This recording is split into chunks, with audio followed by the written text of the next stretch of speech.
So आज आपण कोन बनवायला शिकणार आहोत. कोन बनवण्यासाठी सगळ्यात इम्पॉर्टंट जे असतं ते आहे सेलोफेन शीट्स. मार्केटमध्ये बऱ्याच टाईपच्या सेलोफेन शीट्स मिळतात. सो त्यात बेसिक ज्या आपल्याला हव्या असतात त्या अशा एकतर ट्रान्सपरंट तुम्ही यूज करू शकता किंवा ह्या अशा प्रिंटेड इझिली अवेलेबल असतात.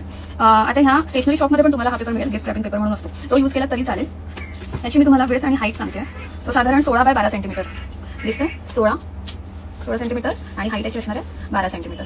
ओके, असं तुम्ही हा पेपर कट करून घेऊ शकता सध्या स्टार्टिंग स्टेजला. नंतर तुम्ही एखाद्या मेहंदीचं मटेरियल मिळतं तिथे जाऊन विचारलं तरी तुम्हाला सेलोफेन शीट्स इझिली मिळतील. पण त्यात बरेच टाईप्स असतात. सो मेक शुअर करा की तुम्ही पातळ पेपर घेताय, खूप जाड कोण नाही घेणार आहोत आपण. कारण जो जाड कोण असतो, जाड पेपर असतो तो रिसेलिंगसाठी, म्हणजे मेहंदी कोण रिसेल करतात त्यांच्यासाठी लोक वापरतात. सो त्यामुळे मेहंदी जास्त वेळ स्टोअर करू शकतो त्यात, म्हणून तो पेपर जाड असतो. आपण हा असा पातळ पेपर वापरणार आहोत. आता हा जो होता हे आपल्याला ना मार्केटमध्ये जेव्हा विकत घेतात तेव्हा असे जॉईंट मिळतात आणि आपण घरी आल्यावर हाफ कट करतो. हे जे आहे हे मी मार्केटमधून एका लोकल वेंडरकडनं कट करून घेतलेलं आहे. त्यामुळे त्याची साईज अप्रॉक्स 16.5 सेंटीमीटर आणि हाईट 12 सेंटीमीटर. सो थोडं वर खाली चालणार आहे, पण यापेक्षा जास्त मोठा पेपर नको. त्याचं कारण मी आता सांगते.